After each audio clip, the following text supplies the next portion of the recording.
how to add admin on Facebook page. So for us to get this done, I'm using my mobile phone right now, and this is practically very easy. You can just go over and click your profile here, and then you can go ahead and basically click this one in order for you to switch to your page. Once you are in your page, I want you to go ahead and click that same profile of yours, and then you're going to open the settings right here.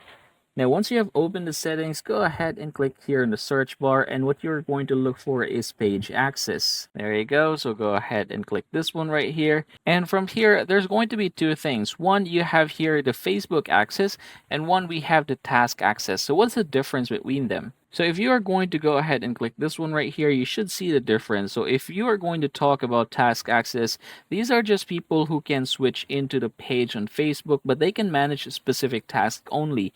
However, if you're going to talk about Facebook access, these are people who can switch into the page and manage it directly on Facebook or by using other tools, for example, like the Facebook Business Suite or Creator Studio. So go ahead and choose between the two options here. Now, what you can do is just add, for example, I'm going to go ahead with the task access. Go ahead and click this one right here.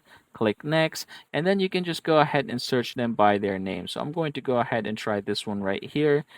Select this one, and then I'm going to choose a task which they will be able to do. So check all of these if you want to, just like so, and then click give access. Now go ahead and write here your profile password and confirm this one, and that person will be notified about this. And that's about it, everybody. I hope this video helps you out.